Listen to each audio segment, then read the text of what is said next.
Breaking news. ఇప్పటికే పాకిస్తాన్ భారత్ మధ్య ఉద్రిక్త పరిస్థితులు నెలకొని ఉన్నాయి. కాశ్మీర్ పై దాడి తర్వాత పాకిస్తాన్ని ఎప్పుడెప్పుడు చితక్కొడతామని అందరూ ఎదురు చూస్తూ ఉన్నారు కదా. నిన్నే కాశ్మీర్లో ఇద్దరు పాకిస్తాన్ సైనికులను మన సైనికులు చంపేశారు అనే వార్త తెలిసిన తర్వాత గూస్ బంప్స్ వచ్చాయి కదా. పాకిస్తాన్కు చెందిన ఉగ్రవాదుల స్థావరాన్ని మనం పేల్చి పారేశాము అని తెలిసిన తర్వాత ఒక్కసారిగా మన రోమాలు నిక్కబొడుచుకున్నాయి కదా. ఇప్పటికే పాకిస్తాన్పై యుద్ధం చేసి పాకిస్తాన్ ఎప్పుడు మట్టిలోకి తొక్కేస్తామా అని కసిగా ఎదురు చూస్తూ ఉన్నాం కదా. ఇప్పుడు నేను చెప్పబోయే వార్త అంతకంటే గూస్ బంప్స్ రప్పించే వార్త. ఇది మన తెలుగు వారందరికీ గర్వకారణంగా నిలిచే వార్త. మన హైదరాబాద్ వాసులందరూ తల పైకెత్తి చూసే వార్త ఇప్పుడు నేను మీకు చెప్పబోతూ ఉన్నాను. మన డిఆర్డిఎల్ ఒక అధునాతన టెక్నాలజీని అభివృద్ధి చేస్తూ ఉంది, మిసైల్స్ తయారు చేస్తూ ఉంది. ఇప్పటికే మన దగ్గర స్వదేశీ పరిజ్ఞానంతో తయారు చేసిన రకరకాల మిసైల్స్ ఉన్నాయి, సూపర్ సోనిక్ మిసైల్స్ ఉన్నాయి. ఇప్పుడు మనం హైపర్ సోనిక్ మిసైల్స్ను తయారు చేస్తున్నాము. హైపర్ సోనిక్ మిసైల్స్ త్వరలోనే మనకు అందుబాటులోకి వచ్చే అవకాశం ఉంది. అంటే బహుశా పాకిస్తాన్పై యుద్ధం జరిగితే మన హైదరాబాద్లో తయారు చేసిన ఒక మిసైల్తో పాకిస్తాన్ని భూమి లోపలికి తొక్కేసే అవకాశం ఉంటుంది అనే చర్చ జరుగుతుంది. ఇప్పుడు మీరు ఆర్టీవీ స్క్రీన్ పైన చూస్తున్నారు. డిఆర్డిఎల్ తాజాగా చేసిన ఒక పరిశోధన గురించిన వార్తని ఇప్పుడు నేను చెప్పబోతున్నాను. ఈ వార్త వింటే ఖచ్చితంగా మీకు గూస్ బంప్స్ వచ్చే అవకాశం ఉంటుంది. ఇప్పటికే మన దగ్గర అత్యంత పరిధి కలిగిన అగ్ని 5 లాంటి ఆయుధాలు కూడా ఉన్నాయి. అగ్ని 5 పరిధి సుమారు 5,000 కిలోమీటర్ల నుంచి 5,500 కిలోమీటర్ల దూరంలో ఉన్న లక్ష్యాలను అత్యధిక వేగంతో వెళ్ళి ఛేదించే పరిజ్ఞానాన్ని మనం సొంతం చేసుకున్నాం. ఇప్పటికే అగ్ని 6 ప్రయోగాలు కూడా జరుగుతున్నాయి. అగ్ని 6 ఏకంగా 10,000 కిలోమీటర్ల దూరంలో ఉన్న లక్ష్యాలను ఛేదించే సత్తా ఉన్నది. ఇప్పుడు మన దగ్గర శబ్ద వేగానికంటే ఎక్కువ వేగంతో ప్రయాణించే క్షిపణులు మన దగ్గర ఉన్నాయి. బ్రహ్మోస్, అగ్ని క్షిపణులు ఇవన్నీ కూడా మన దగ్గర ఉన్నాయి. ఇప్పుడు సూపర్ సోనిక్ వేగంతో సూపర్ సోనిక్ క్షిపణులను మనం తయారు చేసుకుంటూ ఉన్నాము. ఇది శబ్దానికంటే ఇంకా కొన్ని రెట్ల వేగంతో ప్రయాణం చేస్తూ వెళ్ళి శత్రువు అంచనాకు, అంటే ఆ శబ్దం శత్రువు చెవిన పడటానికి ముందే అక్కడ విధ్వంసం జరిగిపోతుంది. వినటానికి ఎంత బాగుందో కదా. ఈ హైపర్ సోనిక్ మిసైల్ ఏం చేస్తుందంటే గాల్లో ఆక్సిజన్ను ఉపయోగించుకొని శబ్దానికి ఇంకా కొన్ని రెట్ల వేగంతో ప్రయాణించి శబ్దం శత్రువు చెవున పడటానికి ముందే అక్కడ విధ్వంసం జరిగిపోతుంది. అంటే ఆ శబ్దం శత్రువు చెవున పడటానికంటే ముందే మనం ఆ శత్రువు వినాశనాన్ని మన కళ్ళతో చూస్తాం అన్నమాట. వినడానికి గూస్ బంప్స్ వస్తున్నాయి కదా. అలాంటి పరిజ్ఞానం మన హైదరాబాద్లో పురుడు పోసుకుంటుంది. అలాంటి పరిజ్ఞానం మన హైదరాబాద్లో టెస్ట్ చేసుకుంటూ ఉంది అని చెప్పటానికి నేను గర్వపడుతున్నాను. ఈ వార్త వింటే మీకేమనిపిస్తోందో మీరు మీ అభిప్రాయాన్ని కమెంట్ బాక్స్లో తెలియచేయండి. ఇప్పటికే మనం పాకిస్తాన్కి సింధు నది జలాలను ఆపేసామంటే బాగా జరిగిందని అనుకుంటూ ఉన్నాం. ఇప్పటికే మనం కాశ్మీర్లో మూల వెతుకుతూ ఉగ్రవాదులను మట్టు పెడుతున్నామనే వార్త వినగానే మనకి గూస్ బంప్స్ వస్తున్నాయి. నిన్న లష్కరే తోయిబా ఒక కీలక ఉగ్రవాదిని మనం చంపేశాం. వాళ్ళ ఒక కమాండర్ని మనం చంపేశాం. కీలక కమాండర్ని మనం చంపేశాం. వాటితో పాటు ఇంకొక లష్కరే తోయిబా ఉగ్రవాదిని కూడా చంపేశాం. మన భద్రతా బలగాలు వాళ్ళిద్దరిని చంపేశారనే వార్త మనకు తెలిసిన వెంటనే అని మనం రొమ్ములు విరుచుకున్నాం. గూస్ బంప్స్ కూడా మనకు వచ్చాయి. ఎందుకంటే మన వాళ్ళు ఒక 25 మందిని చంపేసిన వార్త హృదయ విదారకమే. అయినప్పటికీ కూడా ఇప్పుడు మనం మొత్తం పాకిస్తాన్ అంతటినీ కూడా మన కనుసన్నలో మన టార్గెట్లోకి రాబోతోంది అనే వార్త ఇది. ఈ హైపర్ సోనిక్ పరిజ్ఞానానికి సంబంధించి గత జనవరిలో 120 సెకండ్ల పాటు టెస్ట్ చేశారు. ఇప్పుడు ఏకంగా మనం 1000 సెకండ్ల పాటు టెస్ట్ చేశాం. అంటే మనం గత జనవరి నుంచి పోల్చుకుంటే ఈ పరిజ్ఞానాన్ని అభివృద్ధి చేయడంలో ఇంకా ముందడుగు వేస్తున్నాం. మళ్ళీ చెప్తున్నాను, ఈ హైపర్సోనిక్ మిసైల్ అందుబాటులోకి వస్తే శబ్దం శత్రువు చెవున పడటానికి ముందే ఆ శత్రువు వినాశనాన్ని మన కళ్ళతో చూసేస్తాం. ఎంత బాగుందో కదా. అంటే శత్రువు రాడార్కు కూడా అందదు, శత్రువుకి కనీసం వాడు ఊహించడానికి ముందే అక్కడ విధ్వంసం జరిగిపోతుంది. ఇది మనం బహుశా అతి త్వరలోనే మనకు అందుబాటులోకి రాబోతుంది. అంటే పాకిస్తాన్పై ఏ యుద్ధం జరిగినా దానికి సంబంధించిన ఆయుధాలను మన హైదరాబాద్ నుంచి తయారు చేసి పంపిస్తున్నాము అనే వార్త వింటే, మన తెలుగు రాష్ట్రాల నుంచి తయారు చేసి పంపిస్తున్నామనే వార్త వింటే గూస్ బంప్స్ వస్తున్నాయి కదా. నిజానికి మన జాతీయ భావం మనం భారతదేశం పాకిస్తాన్ చిత్తుగా కొట్టాలి అని మనం అనుకుంటూ ఉన్నాం. భారతదేశం పాకిస్తాన్ని చిత్తుగా కొట్టే ఆ ఘటన ప్రపంచ దేశాలు ఎప్పటికీ గుర్తుండిపోవాలి అని కోరుకుంటున్నాం. అదే సమయంలో అలాంటి పరిజ్ఞానం మన హైదరాబాద్లో పురుడు పోసుకుంటుంది, మన హైదరాబాద్లో టెస్ట్ చేసుకుంటుంది, మన హైదరాబాద్లో ఆ పరిజ్ఞానాన్ని రూపొందిస్తున్నాం, మన డిఆర్డిఎల్లో ఆ పరిజ్ఞానాన్ని తయారు చేస్తూ ఉన్నామనే వార్త మనకి గూస్ బంప్స్ వస్తున్నాయి కదా.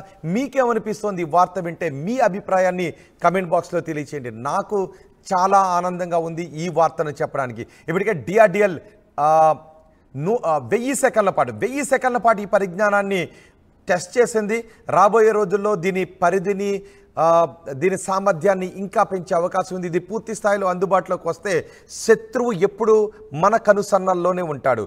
శత్రువు బ్రెయిన్లో భారత్పై దాడి చేయాలనే ఆలోచన వచ్చింది అంటే ఆ ఆలోచన పూర్తయ్యే లోపే మన ఈ హైపర్సోనిక్ మిసైల్ ఆ శత్రువుని ధ్వంసం చేసేస్తుంది. అంతటి పరిజ్ఞానం కలిగిన మిసైల్స్ని మనం ఇప్పుడు తయారు చేస్తున్నాం. మా ప్రతినిధి రామ్దాస్ ఉన్నారు పూర్తి సమాచారం అందించడానికి. రామ్దాస్, ఇప్పుడు తాజాగా హైపర్సోనిక్ పరిజ్ఞానానికి సంబంధించి 1000 సెకండ్ల పాటు మనం చేసిన పరిశోధనలో సాధించిన విజయాలు ఏంటి? నిజంగా ఇది హైపర్సోనిక్ టెక్నాలజీలో ఇట్స్ రికార్డ్ అన్నమాట.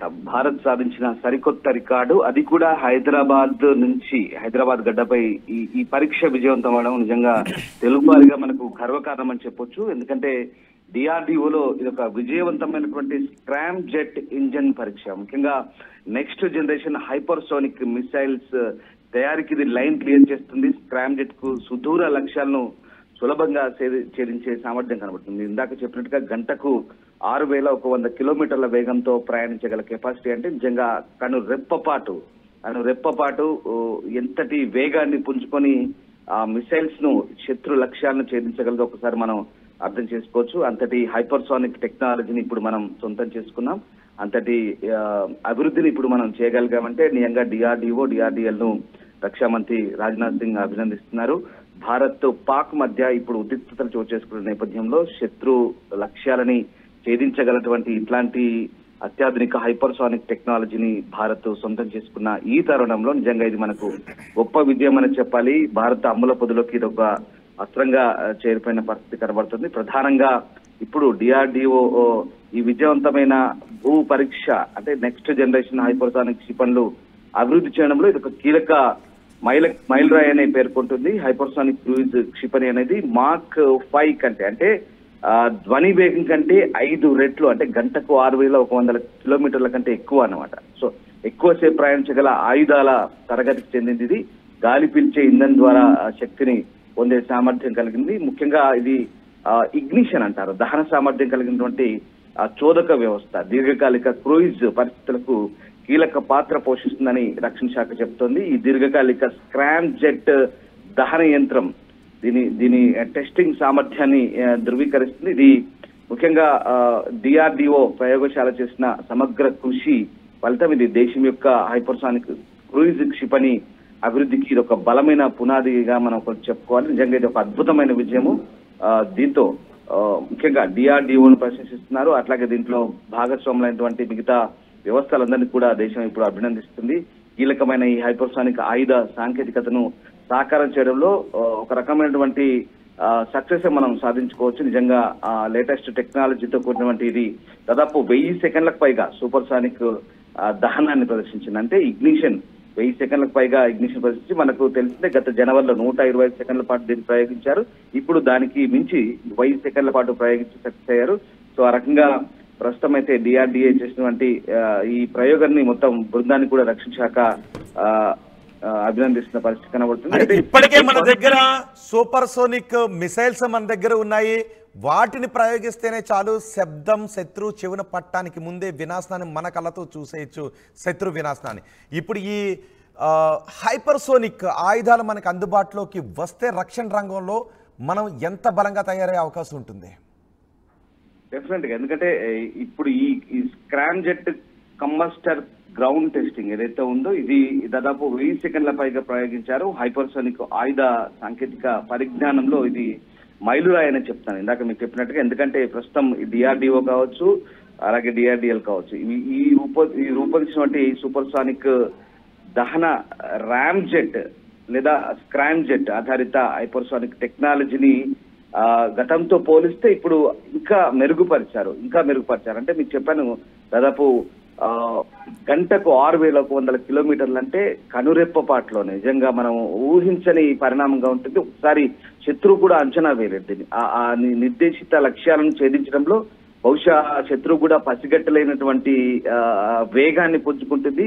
ఆ ఇగ్నిషన్ ఒక్కసారి మండి ఆ వేగం పుంజుకున్న తర్వాత అంతటి వేగంతో ఒక్కసారిగా ఆ టార్గెట్స్ ఛేదించారంటే నిజంగా బహుశా శత్రువు ఊహకందని వేగం అన్నమాట. అది శత్రువు ఆలోచించే లోపే, అంటే అవతల వైపు నుంచి ఏం వస్తుందో అని తెలుసుకునే లోపే అది పూర్తిగా అక్కడ టార్గెట్ ని విచ్ఛిన్నం చేసి అక్కడ మనం అనుకున్నటువంటి లక్ష్యాలను ఛేదించగలిగే సామర్థ్యం. నిజంగా ఇది ఒక అద్భుతం అని చెప్పాలి. ఇప్పటి వరకు హైపర్సోనిక్ టెక్నాలజీ సంబంధించి భారత్ సాధించిన పురోగతిలో ఇది అత్యుత్తమైనదిగా చెప్పవచ్చు. ఎందుకంటే గతంతో పోలిస్తే ఇప్పుడు ఇది చాలా మెరుగుపడింది. దీనికి డిఆర్డిఏ పదును పెట్టింది. మన అమ్ముల పొదిలో ఇది ఒక అస్త్రంగా ఇప్పుడు మనకు తయారైందని చెప్పవచ్చు. ఇప్పుడున్నటువంటి పరిస్థితుల నేపథ్యంలో నిజంగా శత్రు లక్ష్యాలను ఛేదించడంలో ఇది ఒక అద్భుతమైన విజయం అని చెప్పవచ్చు. దీనికి సంబంధించి ఇప్పుడు మనం అత్యాధునిక టెక్నాలజీ ఎప్పటికప్పుడు అందిపుచ్చుకుంటున్నాం. రక్షణ శాఖ దీనికి సంబంధించి 100,000 కోట్ల బడ్జెట్ ను కేటాయిస్తోంది. ముఖ్యంగా డిఆర్డిఏ లాంటి సంస్థల్ని రీసెర్చ్ డెవలప్మెంట్ ఆర్గనైజేషన్స్ ని ప్రోత్సహిస్తున్న క్రమంలో ఇప్పుడు ఈ హైపర్సానిక్ అనేది నిజంగా అత్యాధునిక పరిజ్ఞానంతో రూపొందించిన టెక్నాలజీ. మనం అనుకుంటున్నట్టుగా ఏమాత్రం సందేహం లేదు. చాలా అత్యద్భుతమైనటువంటి అత్యాధునికమైన టెక్నాలజీగా మనం ఇక్కడ దీన్ని చెప్పుకోవాల్సి ఉంటుంది. సో ఆ రకంగా డిఆర్డిఓ చేసినటువంటి రీసెర్చ్ ఫలితం ఇప్పుడు మనకు ఆ కళ సాకారమైందని చెప్పొచ్చు. ప్రధానంగా సూపర్సానిక్ హైపర్సానిక్ ఉన్న తేడాల నేపథ్యంలో ఇప్పుడు హైపర్సానిక్ అనేది ఇక మరింత అద్భుతమైనటువంటి టెక్నాలజీ. సో ఆ రకంగా ప్రస్తుతానికైతే ఆ మైలురాయిని మనం అందుకున్నామని చెప్పాలి. ఇక ఈ మిసైల్స్ పరీక్షలకు సంబంధించి మనం చాలా అభివృద్ధి చెంది చాలా వేగంగా ముందంజలో ఉందని చెప్పాలి. అభివృద్ధి చెందుతున్న ప్రపంచ దేశాల సరసన ఇప్పుడు ఈ టెక్నాలజీ కొన్ని అభివృద్ధి చెందిన దేశాలకు మాత్రమే ఉంది. ఇప్పుడు ఆ జాబితాలో మనం కూడా చేరామని చెప్పాలి. ఆ రకంగా ఈ టెక్నాలజీ పరంగా ఇప్పుడు మనం చాలా వేగంగా చాలా ముందంజలో ఉన్నామనే చెప్పడంలో ఎలాంటి సందేహం లేదని మనకి ఇక్కడ అర్థమవుతుంది. సో ఆ రకంగా డిఆర్డిఓ రక్షణ పరిశోధన అభివృద్ధి సంస్థ విజయవంతంగా స్క్రామ్ జెట్ ఇంజిన్ పరీక్షను అయితే నిర్వహించింది. ఇది హైపర్సోనిక్ టెక్నాలజీ మైల్ స్టోన్. అలాగే ఇది హైపర్సోనిక్ టెక్నాలజీలో భారత్ సాధించిన పురోగతి ప్రపంచ దేశాలకైతే మనం ఇప్పుడు తెలియజేసినట్టుగా అవుతుంది. సో ఈ రకంగా అభివృద్ధిలో ఇది మాక్ 5 రెట్ల ధ్వని వేగంతో ప్రయాణించబోతుంది. అత్యాధునిక action pooled Scram jet combustor గా దీంట్లో ఉపయోగించారు. సో ఆ రకంగా ఇగ్నిషన్ అంటే ఇంధనమును వెలిగించడము, స్థిరమైనటువంటి దహనము, మరి ముఖ్యంగా ఇందులో చెప్పుకోవాల్సింది ఏంటంటే స్వదేశీ ఇంధన అభివృద్ధి, స్వదేశీ పరిజ్ఞానంతో రూపొందించి మనం ఎవరి మీద ఆధారపడి ఇది చేయలేదు. ఆ రకంగా స్వదేశీ పరిజ్ఞానంతో మనం ఇంతటి స్పీడ్ ని అందుకోగలిగామంటే నిజంగా అది అద్భుతమైన విజయం అని చెప్పాలి. రైట్ రామ్దాస్, నేను చాలా గర్వంగా చెప్తున్నాను, మన డిఆర్డిఎల్ హైపర్సోనిక్ ఆయుధాలను తయారు చేసే విషయంలో చాలా ముందడుగు వేసింది అని. నేను ఒక్కసారి మిమ్మల్ని అడుగుతూ ఉన్నాను, శబ్దం శత్రువు చెవిన పడటానికంటే ముందే ఆ శత్రువు వినాశనాన్ని మన కళ్ళతో చూస్తే ఆ క్షణం ఎలా ఉంటుందో ఒక్కసారి మీరు ఆలోచించండి. ఈ మాటను ఊహించుకుంటే మీకేమనిపిస్తుందో కమెంట్ బాక్స్లో చెప్పండి. అండ్ ఒక కమెంట్ నేను మీకు చెప్పాలనుకుంటున్నాను. అంటే ఎంత చెప్పినప్పటికీ కొంతమందికి మాత్రం ఎప్పుడూ ఉసూరుమంటూనే ఉంటారు. ఎంత వచ్చినప్పటికీ కొంతమందిలో ఎప్పుడూ నిరాశ నిస్పృహలు ఉంటూనే ఉంటుంటాయి. అంటే ఇక్కడ కొన్ని కమెంట్స్, కొంతమంది అంటూ ఉన్నారు ఏ వార్త చెప్పాలో తెలియడం లేదు, ఏ వార్త చెప్పకూడదో తెలియడం లేదు అని కొన్ని కమెంట్స్ వస్తున్నాయి. నేను డిఆర్డిఏలోకి వెళ్ళి డిఆర్డిఎల్లోకి వెళ్ళి రహస్యంగా వాళ్ళు ఏం పరిశోధన చేశారని వచ్చి చెప్పట్లేదు. మన డిఆర్డిఓ చాలా సగర్వంగా చెప్పింది 1000 సెకన్ల పాటు ఈ పరీక్ష నిర్వహించామని. మన డిఆర్డిఎల్ సగర్వంగా చెప్పిన విషయాన్ని అంతే గర్వంగా నేను మీకు చెప్తున్నాను. అంతే తప్ప ఎవరో పెట్టారు ఇందులో, అక్కడికి వెళ్ళి ఫోన్ నెంబర్ ఇవ్వండి, ఏ వార్త చెప్పాలో తెలియడం లేదు అని. అంటే ఇంత విజయాన్ని సాధించినప్పటికీ ఇలా ఉసూరుమనేటటువంటి కొంతమంది ఉంటూ ఉంటారు. ఎప్పుడు వాళ్ళకి నిరాశ నిస్పృహలే కనిపిస్తూ ఉంటుంటాయి. డిఆర్డిఓలో జరిగిన దాన్ని వాళ్ళు చెబితేనే మనం చెప్పగలుగుతాం. అంటే ఒక మీడియా ద్వారా ఆ విషయాన్ని ప్రపంచానికి ప్రజలకు తెలియజేస్తున్నారు. శత్రువుకు కూడా ఇది వార్నింగ్ ఇస్తూ ఉన్నారు. అందుకే నేను చాలా సగర్వంగా చెప్తున్నాను, మన డిఆర్డిఓ హైపర్సోనిక్ ఆయుధాలను తయారు చేస్తోంది. ఈ ఆయుధాలు మనకి అందుబాటులోకి వస్తే శబ్దం శత్రువు చెవున పడటానికంటే ముందే శత్రువు వినాశనాన్ని మనం మన కళ్ళతో చూసేస్తాం. గూస్ బంప్స్ వస్తున్నాయి కదా, మీకేమనిపిస్తుందో మీ అభిప్రాయాన్ని కమెంట్ బాక్స్లో తెలియజేయండి. ఇది డిఆర్డిఓ చాలా సగర్వంగా తెలియజేసింది. డిఆర్డిఓ తెలియజేసిన ఆ విషయాన్ని అంతే సగర్వంగా, అంతే గూస్ బంప్స్తో, అంతే ఆనందంగా నేను మీకు ఆ విషయాన్ని చెప్తున్నాను. కొంతమందికి ఇంత ఆనందకరమైన విషయంలో కూడా ఉసూరుమనే నిరాశని వెతుక్కుంటూ ఉంటుంటారు. అలాంటి కమెంట్స్ చేసే వాళ్ళ గురించి నేను ఆలోచించడం లేదు. వాళ్ళు ఎప్పుడూ నిరాశ నిస్పృహలో ఉంటారు. కానీ